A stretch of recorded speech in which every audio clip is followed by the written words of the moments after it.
कोई समाज नियम के बिना नहीं चल सकता और नियम के बिना कोई व्यवस्था नहीं रह सकती।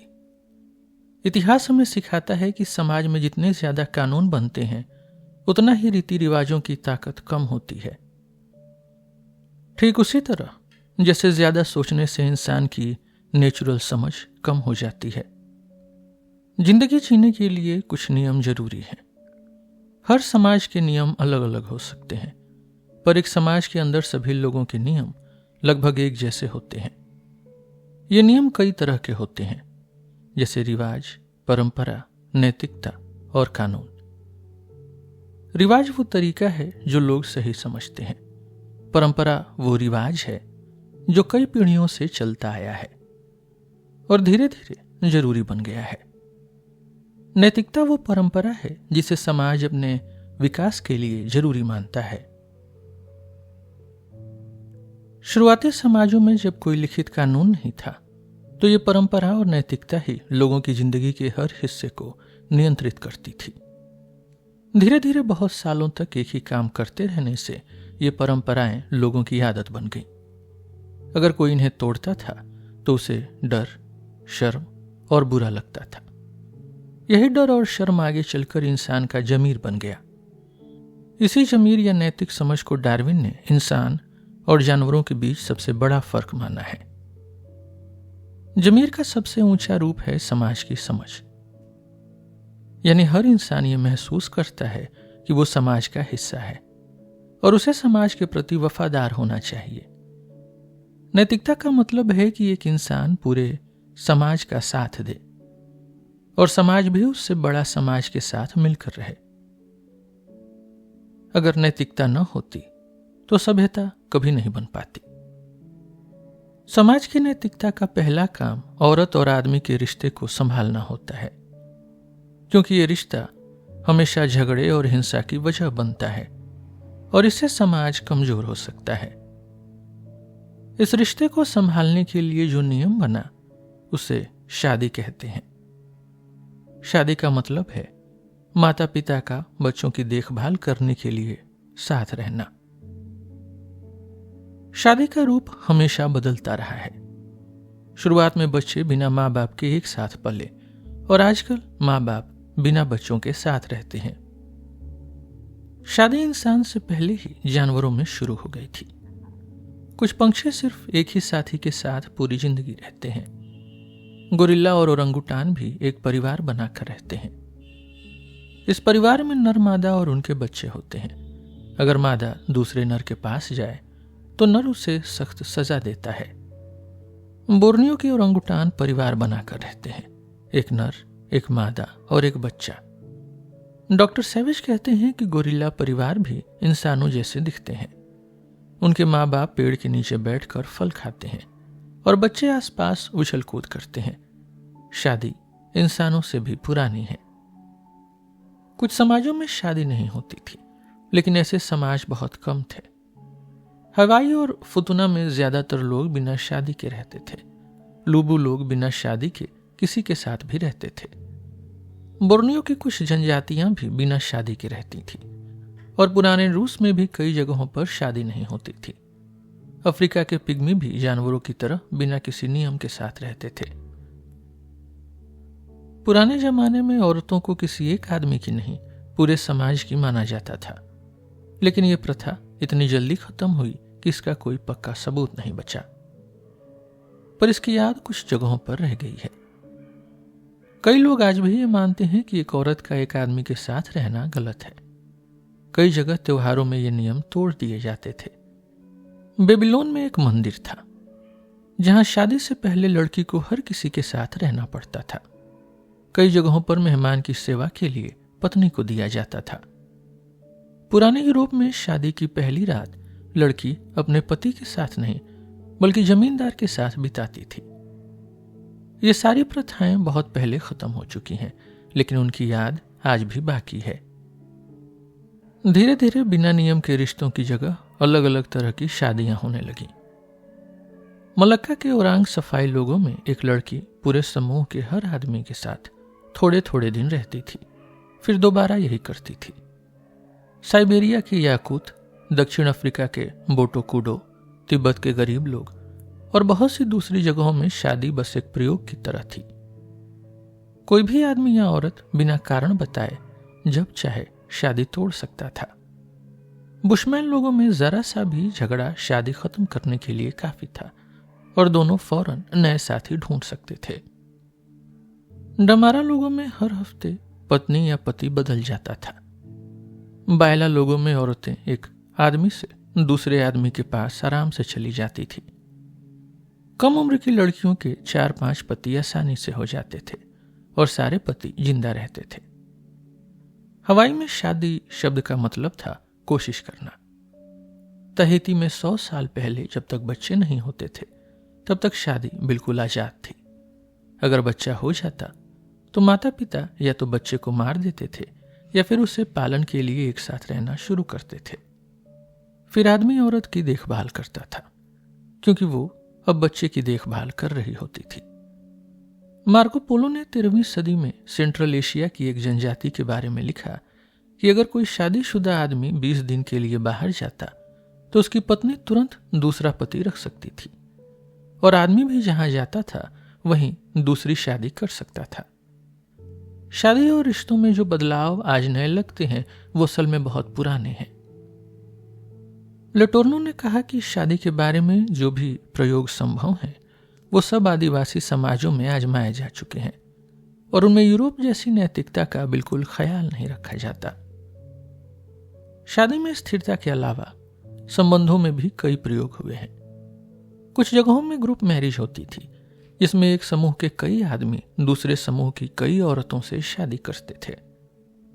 तिब्बत में भाइयों का एक समूह बहनों के समूह से शादी करता था और सभी लोग एक दूसरे के साथ रहते थे। प्राचीन ब्रिटेन में भी यही रिवाज था, ऐसा सीजर ने लिखा है। इसका एक और रूप था लेविरेट, जिसमें आदमी को अपने भाई की विधवा से शादी करनी पड़ती थी। यहूदी समाज और दूसरी पुरानी जनजातियों में यह प्रथा थी। तो फिर ऐसा क्या हुआ कि लोगों ने बिना नियम के रिश्तों को छोड़कर एक आदमी एक औरत वाली शादी शुरू की? क्योंकि ज्यादातर आदिवासी समाजों में शादी से पहले संबंधों पर कोई रोक नहीं थी, इससे साफ है कि शादी का कारण शारीरिक इच्छा नहीं थी। क्योंकि शादी में रोक टोक और झंझटें इतनी थी कि आदमियों की इच्छा पूरी करने के लिए अच्छा तरीका नहीं था।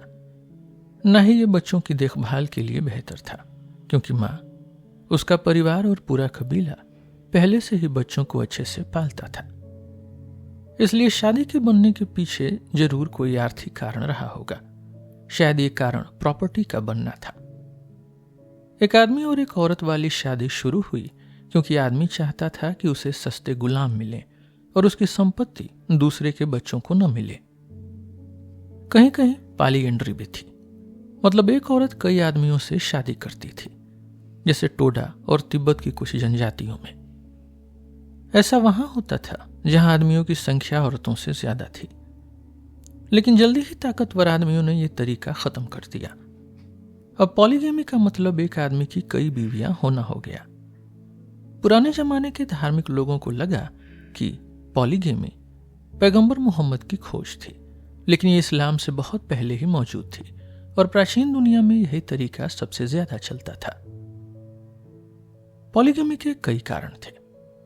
पुराने समाज में आदमी शिकार और लड़ाई में जल्दी मर जाते थे, इसलिए औरतों की संख्या बढ़ जाती थी। अब या तो एक आदमी कई बीवियां रखता या कुछ औरतों को बिना पति के रहना पड़ता। पर जिन समाजों में मरने वालों की संख्या ज्यादा थी वहां बिना बच्चों वाली औरत को बुरा माना जाता था। आदमी ये भी चाहते थे कि उनकी पत्नियां युवा हों और आदिवासी समाजों में औरतें जल्दी बूढ़ी हो जाती थी। कई बार तो पहले पत्नी भी खुद दूसरी पत्नी लाने में मदद करती थी ताकि उसका काम बढ़ जाए और ज्यादा बच्चे हों, क्योंकि बच्चों से परिवार की ताकत और संपत्ति बढ़ती थी। पुराने जमाने में बच्चे आर्थिक फायदा होते थे और पत्नी और बच्चे आदमी के गुलाम की तरह होते थे। जिसके पास ज्यादा पत्नी और बच्चे होते वो अमीर माना जाता था। गरीब आदमी के पास एक ही पत्नी होती थी, पर वो इसे शर्मनाक समझता था और सोचता था कि एक दिन इसकी भी कई बीवियां होंगी। बिल्कुल साफ है कि पुराने समाज में जहां औरतों की गिनती आदमियों से ज्यादा होती थी वहां एक आदमी की कई बीवियां होना सही था। इससे समाज को ताकतवर बच्चे मिलते थे, क्योंकि आज के जमाने में जो समझदार और काबिल आदमी होते हैं वो देर से शादी करते हैं और उनके बच्चे कम होते हैं। लेकिन पुराने जमाने में बहुविवाह यानी एक से ज्यादा बीवियां, इनसे सबसे मजबूत आदमियों के ज्यादा बच्चे होते थे, क्योंकि वो सबसे अच्छी औरतें चुन सकते थे। इसलिए बहुविवाह ज्यादातर पुराने और कुछ आधुनिक समाजों में भी बचा रहा। सिर्फ अभी कुछ समय से पूर्वी देशों में यह कम हो रहा है, लेकिन कुछ चीजों की वजह से यह मुश्किल भी होने लगा। खेती शुरू होने से खतरे और हिंसा कम हो गई, जिससे आदमी और औरतों की संख्या लगभग बराबर हो गई। अब बहुविवाह सिर्फ अमीर और ताकतवर लोगों तक सीमित हो गया। बाकी साधारण लोग एक ही पत्नी रखते थे, लेकिन बाहर दूसरे रिश्ते बनाते थे। कुछ गरीब लोग बिना शादी के ही रहते थे। आदमी का जलन और औरत की चाहत बढ़ गई, क्योंकि जब औरतें कम हो गई तो जो आदमी ज्यादा बीवियां चाहता था उसे दूसरों की बीवियां छीननी पड़ती थी। इसलिए बहुविवाह अब मुश्किल हो गया था और सिर्फ चालाक लोग ही इसे संभाल पाते थे। जैसे जैसे संपत्ति बढ़ी, आदमी नहीं चाहता था कि उसकी दौलत कई हिस्सों में बटे, इसलिए एक मेन पत्नी और बाकी औरतों को अलग रखता था। सिर्फ मेन पत्नी के बच्चों को संपत्ति मिलती थी। एशिया में यह तरीका अभी हाल तक था। धीरे धीरे मेन पत्नी ही एकमात्र पत्नी बन गई। बाकी औरतें छुप कर रखी जाने लगी या खत्म हो गई। क्रिश्चियनिटी आने के बाद यूरोप में एक आदमी एक औरत की शादी नियम बन गई, लेकिन यह नियम प्राकृतिक नहीं था, बल्कि सभ्यता के विकास के साथ बना था। चाहे शादी का कोई भी रूप हो, पुराने जमाने में शादी करना जरूरी था। जो आदमी शादी नहीं करता था, समाज में उसकी इज्जत नहीं थी, उसे अधूरा आदमी समझा जाता था। दूसरे कबीले या गोत्र से शादी करना भी जरूरी था। शायद ऐसा इसलिए था कि लोग समझ गए थे कि करीबी रिश्तेदारों से शादी करने पर बच्चे कमजोर होते हैं, या फिर इससे कबीले आपस में मिल जाते थे, दोस्त बनते थे और लड़ाइयां कम होती थी। या फिर दूसरे गोत्र से औरत छीन कर लाना एक बहादुरी का काम माना जाता था। या शायद इसलिए कि जो पास होता है उसकी कीमत नहीं समझते और दूर की चीज अच्छी लगती है। हमें असली वजह पता नहीं, पर यह नियम हर जगह था। फिर भी मिस्र के राजा फिरौन, टॉलमी और इनका लोग इस नियम को नहीं मानते थे और भाई बहन की शादी कराते थे। लेकिन यह नियम रोमनों और आज के कानून तक पहुंच गया और आज भी हमारी सोच पर असर करता है। तो आदमी दूसरे गोत्र या कबीले से अपनी पत्नी कैसे लाता था? जहां औरतों का समाज मजबूत था, वहां आदमी को लड़की के कबीले में जाकर रहना पड़ता था।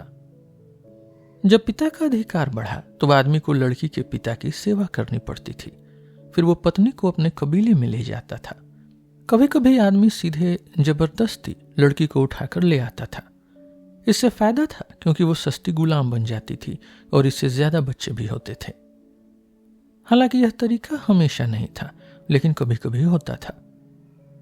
उत्तर अमेरिका के आदिवासियों में लड़ाई के बाद औरतों को जीत के माल की तरह ले आते थे, इसलिए कई बार पति पत्नी की भाषा भी अलग होती थी। रूस और साइबेरिया में भी पिछले जमाने तक लड़की उठाकर शादी करने की प्रथा थी। आज भी शादी में दूल्हा दिखावे के लिए लड़की को जबरदस्ती ले जाने की एक्टिंग करता है। यह सब आदिवासी युद्धों का एक हिस्सा था और इसी से मर्द और औरत के बीच वो लड़ाई शुरू हुई जो आज भी चल रही है। इस लड़ाई में सिर्फ कुछ देर रात को आराम मिलता है या फिर गहरी नींद में। जैसे जैसे लोगों के पास दौलत बढ़ी, लोगों को लड़की के पिता को पैसे या कीमती तोहफा देना आसान लगा, क्योंकि दूसरे कबीले में जाकर सेवा करने से या लड़की को जबरदस्ती उठाकर लाने से झगड़ा और हिंसा हो सकती थी। इसलिए पुराने जमाने में ज्यादातर शादियां लड़की को खरीदकर या माता पिता के फैसले से होती थी। कभी कभी दोनों तरीके साथ भी चलते थे। मेलानेशिया में लोग पहले लड़की को उठाकर लाते थे, लेकिन बाद में परिवार को पैसे देकर मामला सुलझा देते थे। न्यू गिनी में लड़का लड़की को भगा कर ले जाता था, फिर छुपकर अपने दोस्तों से कहता था कि वे लड़की के पिता के साथ पैसे देकर समझौता करें। इससे पता चलता है कि पैसे देकर लोग आसानी से शांत हो जाते थे। माओरी समाज में एक माँ ने बहुत जोर जोर से रोते हुए अपनी बेटी को भगा ले जाने वाले लड़के को गालियां दी, लेकिन जब लड़के ने उसे एक कंबल दे दिया तो माँ बोली, मुझे बस यही चाहिए था, मैंने तो ये कंबल पाने के लिए ही इतना हंगामा किया। आमतौर पर दुल्हन की कीमत एक कंबल से ज्यादा थी।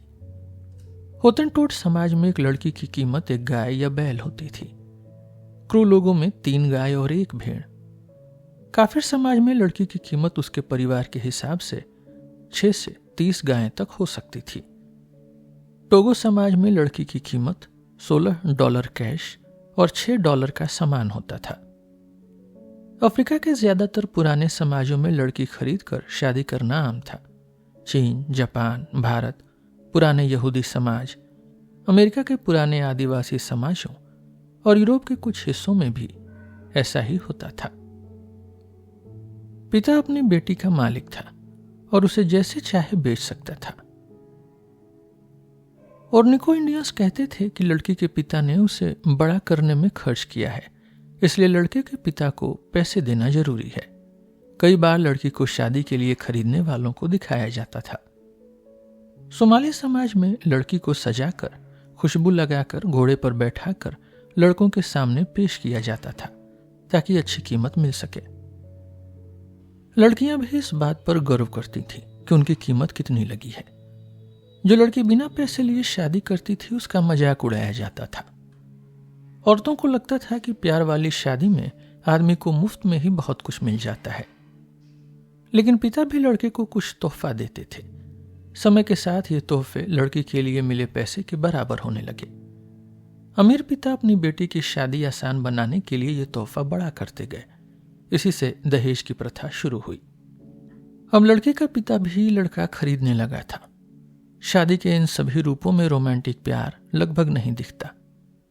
न्यू गिनी के पपुआ लोगों में कभी कभी प्यार वाली शादियां मिलती हैं, लेकिन ज्यादातर पुराने समाजों में प्यार और शादी का कोई संबंध नहीं था।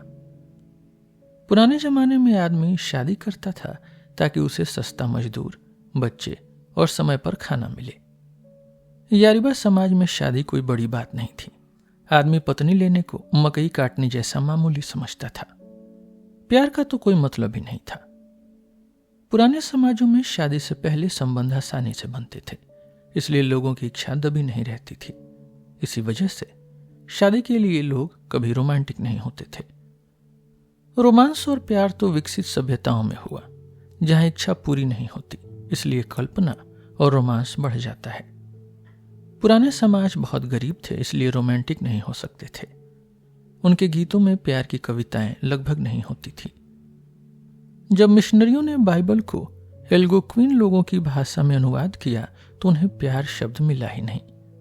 होतेनटोट लोग शादी में एक दूसरे के लिए बिल्कुल ठंडे और उदासीन रहते थे।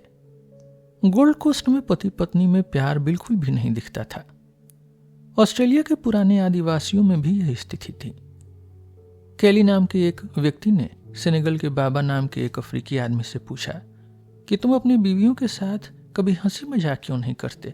तो बाबा ने कहा, अगर मैंने ऐसा किया तो मैं उन्हें संभाल नहीं पाऊंगा।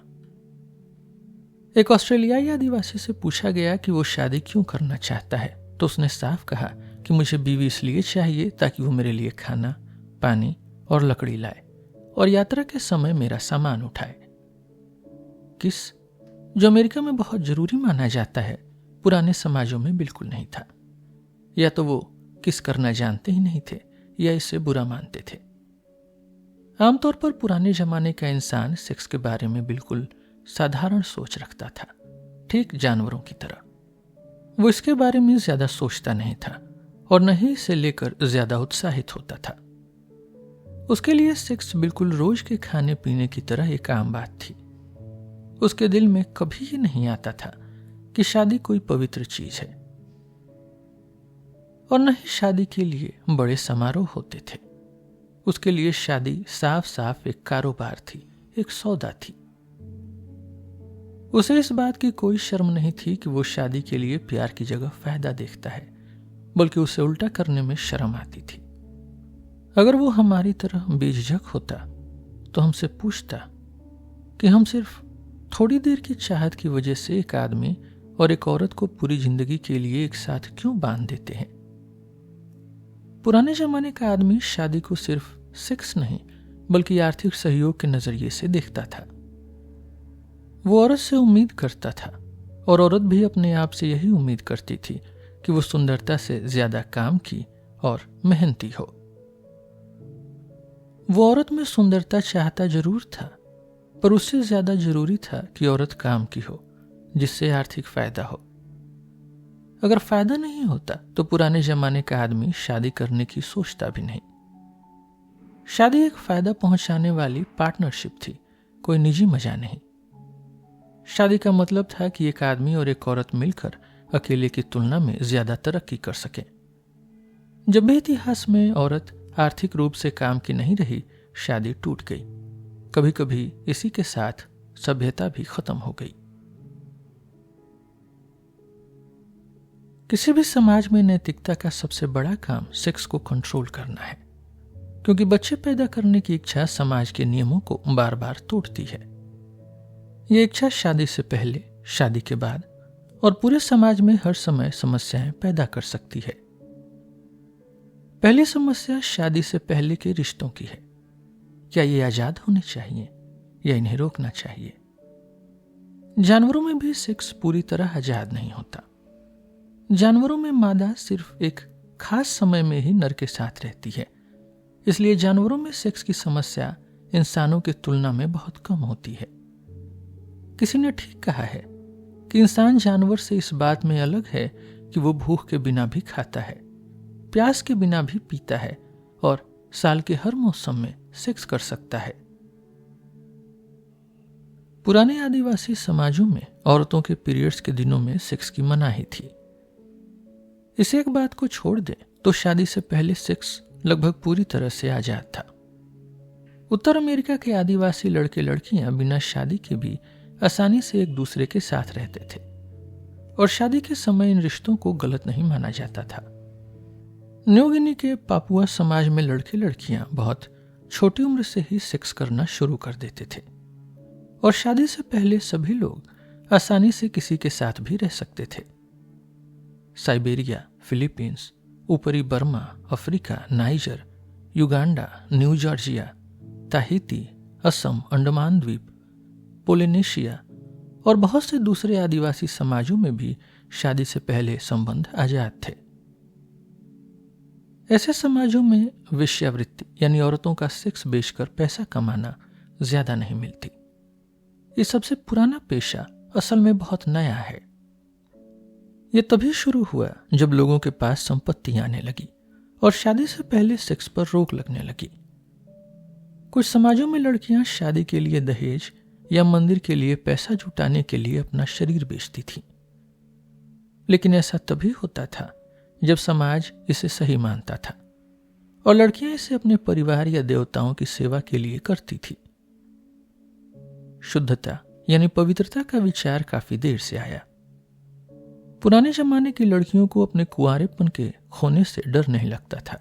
उन्हें डर इस बात का था कि लोग कहीं ये न सोचें कि वो मां नहीं बन सकती। कई बार शादी से पहले बच्चा होना लड़की के लिए अच्छा था, क्योंकि इससे साबित हो जाता था कि वो मां बन सकती है। इसलिए ऐसे में शादी जल्दी हो जाती थी। प्रॉपर्टी बनने से पहले के आदिवासी समाजों में कुंवारी लड़की को कोई पसंद नहीं करता था। कमचादल समाज में अगर लड़के को पता चलता कि उसकी दुल्हन कुंवारी है तो वो गुस्सा होता था। वो दुल्हन की मां को डांटता था कि उसने बेटी को ठीक से परवरिश नहीं की। कई जगहों पर लड़की का कुंवारापन शादी में एक समस्या थी, क्योंकि पति अपने ही कबीले की लड़की का खून नहीं बहा सकता था। पहली बार संबंध में खून बहाना, इसलिए लड़की किसी अजनबी आदमी के साथ पहले संबंध बनाकर ये समस्या दूर करती थी। तिब्बत में माएं खुद ऐसे आदमी ढूंढती थी जो उनकी बेटियों का कुंवारापन खत्म कर दे। मालाबार में लड़कियां खुद रास्ते से गुजर रहे आदमियों से ये मदद मांगती थी, क्योंकि जब तक वो कुंवारी रहती उन्हें पति नहीं मिलता था। कुछ कबीलों में दुल्हन को शादी की रात पति के पास जाने से पहले मेहमानों के साथ रहना पड़ता था। कुछ जगहों पर दूल्हा खुद एक आदमी को पैसे देता था कि वो दुल्हन का कुंवारापन खत्म कर दे। फिलीपींस के कुछ समाजों में तो एक खास आदमी होता था जिसका यही काम था और इसे इसके अच्छे पैसे मिलते थे। फिर ऐसा क्या हुआ कि कुंवारापन बुरी चीज से अच्छी चीज बन गया और सभी विकसित सभ्यताओं में इसे इतना जरूरी माना जाने लगा। इसका कारण प्रॉपर्टी का बनना था। लड़के का कुंवारापन इसलिए जरूरी हुआ क्योंकि इससे पिता को उसकी शादी में ज्यादा पैसे मिलते थे। कुंवारी लड़के से ये उम्मीद होती थी कि शादी के बाद वो सिर्फ अपने पति की रहेगी। इससे पिता को भरोसा रहता था कि उसकी संपत्ति उसी के बच्चों को मिलेगी। लेकिन आदमियों ने कभी अपने ऊपर ये नियम नहीं लगाया। इतिहास में कोई समाज ऐसा नहीं है जिसने आदमियों से शादी से पहले शुद्ध रहने को कहा हो। किसी भी भाषा में कुंवारा आदमी शब्द नहीं होता। कुंवारापन सिर्फ लड़कियों के लिए था और उन पर सख्ती से लागू किया गया। तो हर एक समाज में लड़की या बहन अगर शादी से पहले किसी और के साथ संबंध बनाती तो उसे मार दिया जाता था। अफ्रीका के नूबिया, सोमालिया और दूसरी जगहों पर लड़कियों के शरीर को ताले या छल्ले से बंद कर दिया जाता था ताकि वो संबंध न बना सके। बर्मा और सियाम में ये तरीका अभी कुछ समय पहले तक था। कुछ समाजों में लड़कियों को घर में बंद करके रखा जाता था ताकि वो किसी से मिल न सके। न्यू ब्रिटेन के अमीर परिवार लड़कियों को 5 साल तक एक झोपड़ी में बंद रखते थे जिसकी सुरक्षा बूढ़ी औरतें करती थी। बोर्नियो के कुछ कबीलों में लड़कियां अकेली झोपड़ी में बंद रखी जाती थीं। इन पुराने तरीकों से मुस्लिम और हिंदुओं में जो पर्दा प्रथा है वो बनी। इससे पता चलता है कि सभ्यता और आदिवासी जीवन में ज्यादा फर्क नहीं है। शर्म कुंवारेपन और पुरुषों की सत्ता के साथ आई। आज भी कई आदिवासी कबीलों में लोग शरीर को लेकर बिल्कुल शर्म नहीं रखते, बल्कि कुछ कबीलों में लोग कपड़े पहनने में शर्म महसूस करते हैं। जब अफ्रीका में मिशनरी लिविंगस्टोन ने स्थानीय लोगों से कहा कि मेरी पत्नी आ रही है तो कपड़े पहन लो, तो पूरे अफ्रीका में लोग हंसे थे। बालोंडा की रानी जब लिविंगस्टोन से मिली तब वो पूरी नग्न यानी बिना कपड़े की थी। कुछ कबीलों में लोग खुले में सेक्स करते थे बिना शर्म के। शुरू में शर्म सिर्फ लड़कियों के पीरियड्स के समय संबंध न बनाने से जुड़ी थी। जब शादी लड़की को खरीद कर होने लगी तो पिता के फायदे के लिए लड़की का कुंवारापन जरूरी हो गया।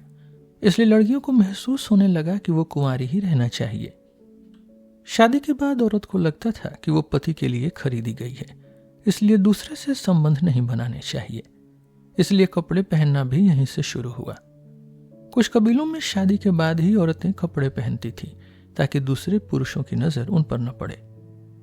लेकिन कपड़ों का शर्म और शुद्धता से जरूरी संबंध नहीं है। अफ्रीका में कई जगह पर कपड़े कम हैं लेकिन लोग ज्यादा नैतिक हैं। हर समाज अपनी शर्म को अपने हिसाब से बनाता है।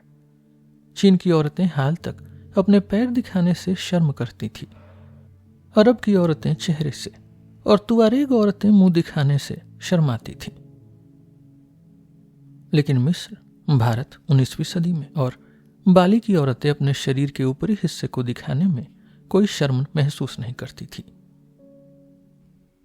हमें ऐसा नहीं सोचना चाहिए कि नैतिकता बेकार है सिर्फ इसलिए क्योंकि वो जगह और समय के हिसाब से बदलती है। और यह समझना भी गलत होगा कि इतिहास की जानकारी से हमें अपने समाज की नैतिकता तुरंत छोड़ देनी चाहिए। थोड़ी जानकारी भी कभी कभी खतरनाक होती है।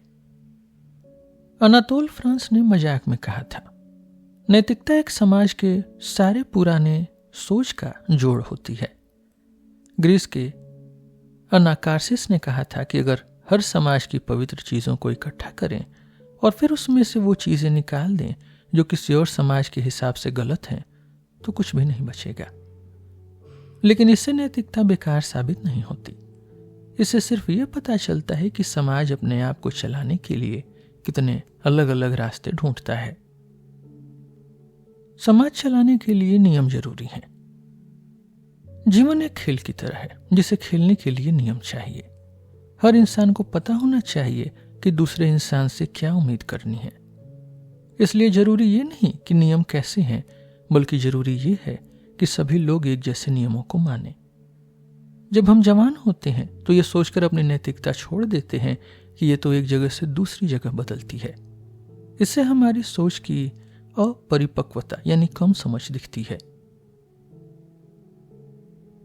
थोड़े बड़े होकर समझ आता है कि जो नैतिक नियम पीढ़ियों से चले आ रहे हैं उनमें कॉलेज की किताबों से ज्यादा समझ हो सकती है। धीरे धीरे यह एहसास होता है कि जो बात हमें समझ में नहीं आती वो भी सही हो सकती है। समाज के नियम, रीति रिवाज और कानून हजारों सालों और करोड़ों दिमागों की मेहनत से बने हैं। एक इंसान इतने बड़े ज्ञान को सिर्फ 20 साल या एक जिंदगी में नहीं समझ सकता। पुराने रीति रिवाज सैकड़ों सालों तक चले प्रयोगों से बने हैं। इसलिए हमें समझना होगा कि कुंवारेपन और शर्म का भी कुछ सामाजिक फायदा है। चाहे ये बातें अलग अलग समय में बदली हों, चाहे ये लड़की को खरीद कर शादी करने से जुड़ी हों या इनकी वजह से कई मानसिक परेशानियां होती हों। शर्म की भावना लड़की को ये आजादी देती थी कि वो सोच समझकर अपना पति चुने या फिर लड़का लड़की को पाने के लिए बेहतर व्यवहार करे। शर्म के कारण पैदा होने वाली दूरी की वजह से रोमांस की भावना भी बनी, जिससे लड़की लड़के की नजर में ज्यादा कीमती बनी। कुंवारेपन के नियम से पुराने आदिवासी जीवन का सरल और खुला सेक्स खत्म हो गया, लेकिन इससे कम उम्र में मां बनने और सेक्स के कारण होने वाली समस्याएं कम हो गई। इससे लोग आर्थिक और शारीरिक रूप से मजबूत हुए, क्योंकि सेक्स के लिए जल्दीबाजी नहीं थी। इससे आदमी को सीखने के लिए ज्यादा समय मिला और समाज की तरक्की हुई। जब संपत्ति यानी प्रॉपर्टी बनने लगी तो शादी के बाहर संबंध बड़ी गलती माने जाने लगे। पुराने आदिवासी समाजों में आधे से ज्यादा लोगों के लिए ये कोई बड़ी बात नहीं थी, लेकिन जब संपत्ति आई तो आदमी औरत से पूरी वफादारी की उम्मीद करने लगा। आदमी औरत को अपनी संपत्ति समझने लगा। जब वो अपनी पत्नी को मेहमान को देता था तो भी इसलिए क्योंकि वो उसकी अपनी थी। सती प्रथा इसी सोच की आखिरी सीमा थी, जिसमें आदमी की मौत पर उसकी पत्नी को भी उसकी दूसरी संपत्ति के साथ ही जला दिया जाता था। आदमियों के समाज में शादी के बाहर संबंध रखना चोरी जैसा हो गया। किसी की पत्नी के साथ संबंध बनाना उसकी संपत्ति छीनने जैसा था। इसके लिए सजा अलग अलग समाजों में अलग अलग थी। कहीं कहीं लोग इसे सामान्य मानते थे, लेकिन कैलिफोर्निया के कुछ पुराने आदिवासी समाजों में इसके लिए औरत का पेट फाड़ दिया जाता था। सैकड़ों सालों की सजा और डर के कारण पत्नी का वफादार होना एक बड़ी नैतिकता बन गई। कुछ आदिवासी समाजों की औरतों की वफादारी ने यूरोपियन लोगों को भी हैरान कर दिया था।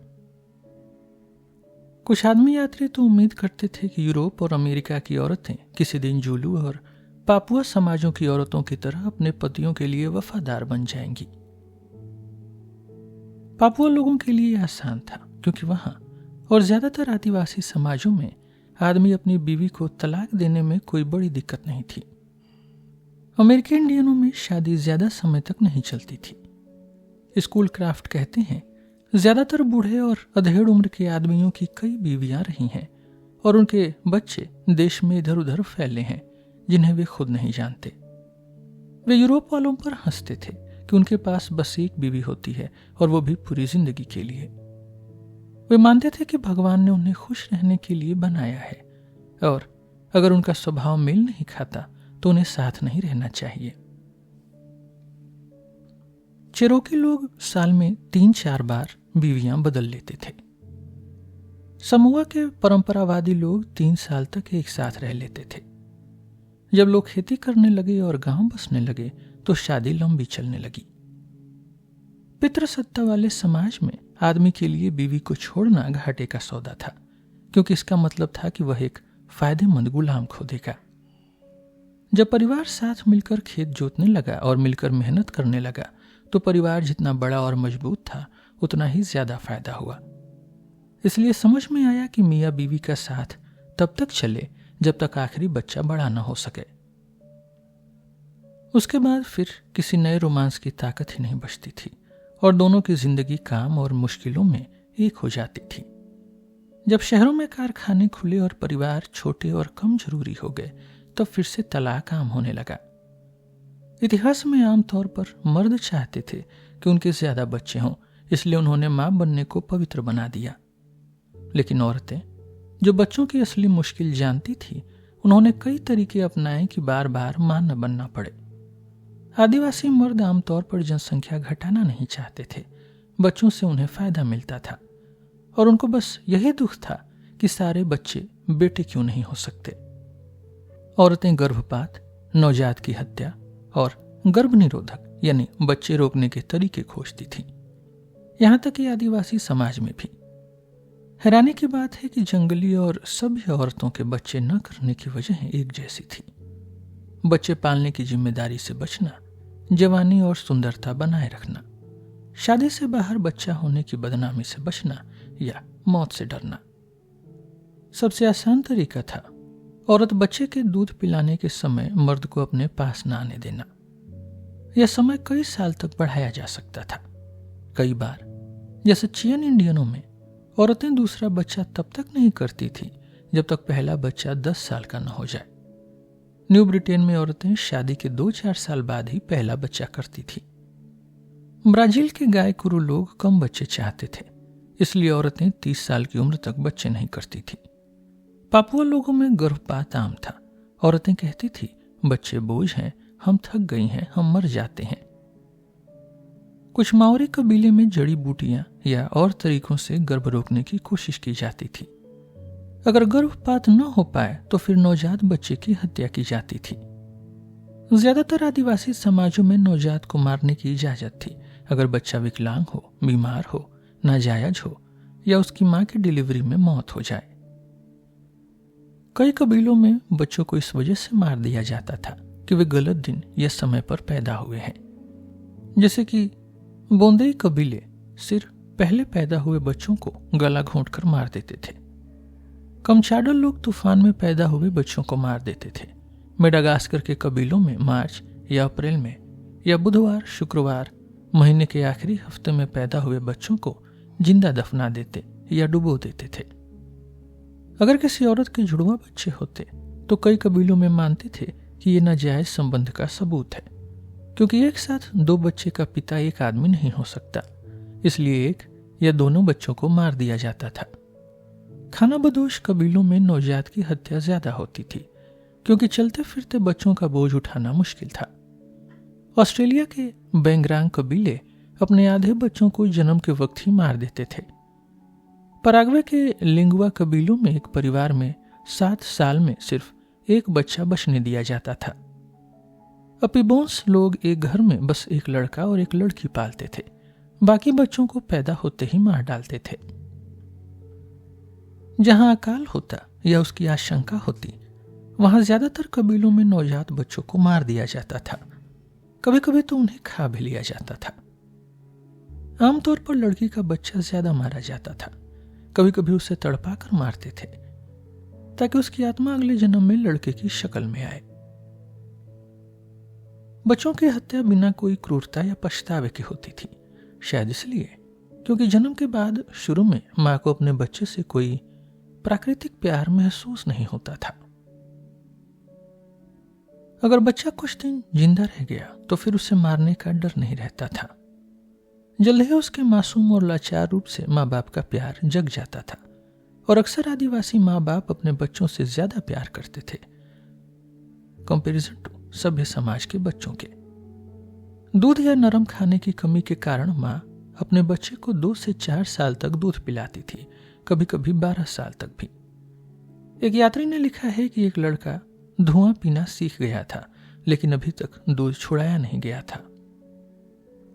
अक्सर बच्चे खेलते खेलते या काम करते करते अपनी माँ के पास जाकर दूध पी लेते थे। अफ्रीकी माँ काम करते वक्त बच्चे को अपनी पीठ पर बांध लेती थी और कभी कभी अपना स्तन कंधे के ऊपर से घुमाकर बच्चे को दूध पिला देती थी। आदिवासी अनुशासन नरम था, लेकिन बर्बाद करने वाला नहीं था। बहुत छोटी उम्र में ही बच्चे को उसकी बेवकूफी, बदतमीजी या लड़ाई के नतीजे खुद भुगतने के लिए छोड़ दिया जाता था, और इसी में उसका सीखना चलता रहता था। बच्चों को माँ बाप के प्रति प्यार और माँ बाप को बच्चे के लिए प्यार दोनों ही प्राकृतिक समाज में बहुत गहरा होता था। आदिवासी बच्चों के लिए खतरे और बीमारी आम थी और मरने वाले बच्चों की संख्या बहुत ज्यादा। बचपन छोटा था क्योंकि बहुत कम उम्र में ही शादी और लड़ाई की जिम्मेदारी आ जाती थी और जल्दी ही इंसान का सारा ध्यान अपने परिवार और कबीले को पालने और बचाने में लग जाता था। औरतें बच्चों की देखभाल में लगी रहती थीं और मर्द उनके लिए खाने पीने का इंतजाम करते थे। जब सबसे छोटा बच्चा बड़ा हो जाता तब तक माँ बाप खुद बूढ़े और थक जाते थे और जिंदगी के आखिरी हिस्सों में भी उनके लिए खुद के लिए कुछ खास समय या जगह नहीं बचती थी। व्यक्तिगत आजादी और अलग पहचान सभ्यता का ही शौक है। इतिहास की शुरुआत के बाद ही मर्दों और औरतों की उतनी बड़ी संख्या हो सकी कि भूख, बच्चे पैदा करने और युद्ध की जिम्मेदारी से मुक्त हो सके और वो खाली समय में संस्कृति और कला जैसी चीजें बना सकें। माँ बाप का एक काम यह भी है कि वे बच्चों को नैतिकता का पाठ पढ़ाएं, क्योंकि बच्चा शुरू में जानवर जैसा ही होता है। उसे इंसानियत धीरे धीरे मिलती है जैसे जैसे वह समाज के नैतिक और दिमागी खजाने को सीखता है। अपने आप से वह सभ्यता के लिए तैयार नहीं होता। उसकी आदतें तो जंगल और पुराने समय के हिसाब से बनी होती हैं। हर बुराई कभी किसी जमाने में अच्छाई थी जो जीने के लिए जरूरी थी। बुराई तब बनती है जब वह आदत उन हालात में रह जाती है जिनमें अब उसकी जरूरत नहीं है। इसलिए बुराई आगे बढ़ी हुई हरकत नहीं बल्कि पुराने जमाने की दोहराई हुई आदत है। नैतिकता का एक काम यह भी है कि वह इंसान की पुरानी आदतों को बदलते समय और हालात के हिसाब से ढाले। लालच, जोड़ तोड़, बेईमानी, क्रूरता और हिंसा, ये सब इतनी पीढ़ियों तक जानवरों और इंसानों के लिए फायदेमंद रही कि अब सारी शिक्षा, कानून, नैतिकता और धर्म मिलकर भी इन्हें पूरी तरह मिटा नहीं सके हैं। शायद आज भी इनमें से कुछ आदतों का फायदा है। जानवर पेट भर के खाता है क्योंकि उसे नहीं पता कि अगला खाना कब मिलेगा। यही लालच की जड़ है। याकूत लोग एक दिन में 40 किलो मांस खा लेते थे और इसी तरह की कहानियां एस्किमो और ऑस्ट्रेलिया के आदिवासियों के बारे में भी सुनने को मिलती हैं। आर्थिक सुरक्षा सभ्यता की बहुत नई चीज है, इसलिए लालच अभी तक बाकी है। आज भी लोग सोना, पैसे या चीजें जमा करते हैं कि जरूरत पड़ने पर उन्हें बेचकर खाने का इंतजाम कर सकें। शराब पीने की चाह खाना खाने की चाह जितनी नहीं होती, क्योंकि इंसान ज्यादातर पानी के आसपास ही बसता है। फिर भी नशा करने का चलन लगभग हर जगह है। ज्यादातर इसलिए नहीं कि लोग लालची हैं, बल्कि इसलिए कि वे ठंड से बचना चाहते हैं, दुख भूलना चाहते हैं, या बस इसलिए कि पीने लायक पानी उनके पास नहीं है। बेईमानी लालच जितनी पुरानी नहीं है, क्योंकि भूख संपत्ति से भी पहले की चीज है। सबसे साधारण जंगली लोग सबसे ईमानदार होते हैं। हाटेटाटस के बारे में कोलबन ने लिखा, उनका वचन पवित्र है। वे यूरोप के झूठ, फरेब और चालाकियों को नहीं जानते। जैसे जैसे इंटरनेशनल संपर्क बढ़ा, यह सीधी सादी ईमानदारी गायब हो गई। यूरोप ने हाटेटास को चालाकी सिखा दी। आमतौर पर बेईमानी सभ्यता के साथ बढ़ती है क्योंकि यहाँ दांव बड़े होते हैं, चुराने के लिए ज्यादा चीजें होती हैं और पढ़ाई लिखाई इंसान को चालाक बना देती है। जब आदिवासी समाजों में संपत्ति आई तभी झूठ और चोरी की आदत भी आ गई। हिंसा वाले जुर्म उतने ही पुराने हैं जितनी लालच।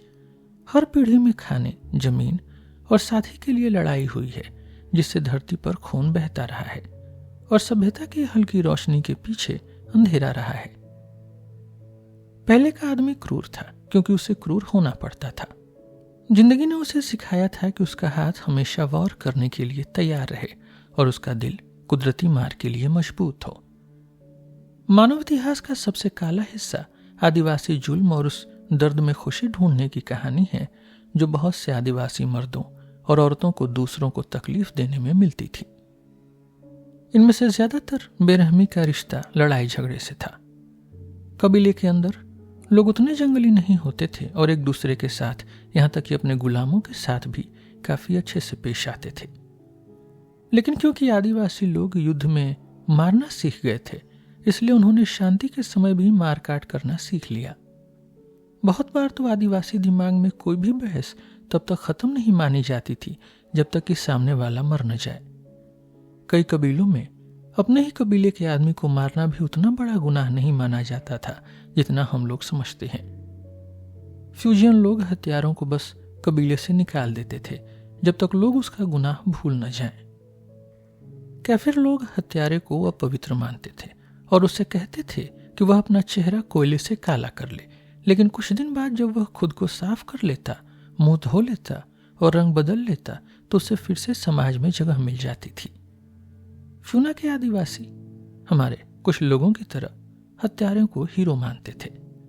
कुछ कबीलों में तो कोई औरत उसी मर्द से शादी करती थी जिसने किसी को मारा हो, चाहे आमने सामने या पीठ पीछे। इसी वजह से सिर काटने की परंपरा शुरू हुई जो आज भी फिलीपींस में मिलती है। जो डायक आदमी सबसे ज्यादा सिर काट कर लाता था उसे गांव की सबसे ज्यादा लड़कियों में से चुनने का हक मिलता था। लड़कियां भी चाहती थी कि उनके बच्चे ऐसे बहादुर मर्द से हों। जहां खाना मुश्किल से मिलता था वहां जिंदगी सस्ती थी। एस्किमो बेटे अपने माँ बाप को मार देते थे जब वे इतने बूढ़े हो जाते कि किसी काम के नहीं रहते थे। ऐसा न करना बेटे का फर्ज तोड़ना माना जाता था। पुराना आदमी को अपनी जान भी सस्ती लगती थी क्योंकि वह खुद को मार डालता था। इसमें उसे कोई मुश्किल नहीं होती थी, जैसे जापानियों में हराकिरी। अगर किसी को बुरा लगा तो वह खुदकुशी कर लेता या खुद को नुकसान पहुंचाता, तो जिसने उसे दुख दिया उसे भी वही करना पड़ता था, नहीं तो उसे समाज से बाहर कर दिया जाता था। हराकिरी भी बहुत पुरानी आदत है। कभी भी कोई वजह काफी थी आत्महत्या के लिए। कुछ भारतीय औरतें इसलिए खुद को मार लेती थी क्योंकि उनके मर्दों ने उन्हें डांट दिया था। सभ्यता का एक काम यही रहा है कि लालच को बचत में, हिंसा को बहस में, हत्या को मुकदमेबाजी में और आत्महत्या को विचार में बदल दे। यह बहुत बड़ा कदम था जब ताकतवर लोगों ने कमजोरों को कानूनी तरीके से हराना मान लिया।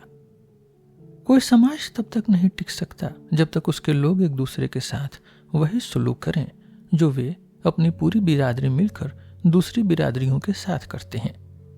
भीतरी सहयोग बाहरी मुकाबले के लिए पहली शर्त है।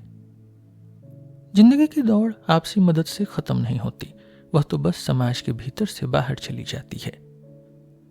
बाकी सब चीजें एक जैसी हों तो किसी समाज की बाहर मुकाबला करने की ताकत उसके अपने लोगों के मिलजुल कर काम करने की ताकत पर निर्भर करती है।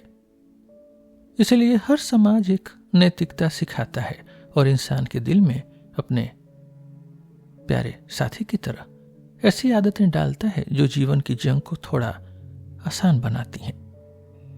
समाज अच्छी आदतों को अच्छा बोलकर बढ़ावा देता है और गलत आदतों को दोष बताकर दबाता है। इसी तरह इंसान थोड़ा थोड़ा करके समाजी बनता है और जानवर से नागरिक बन जाता है। इस एपिसोड में बस इतना ही। अगले एपिसोड में हम बात करेंगे the mental elements of civilisation की। मेरा नाम है रोहित और आप सुन रहे थे सिलेबस विथ रोहित। धन्यवाद।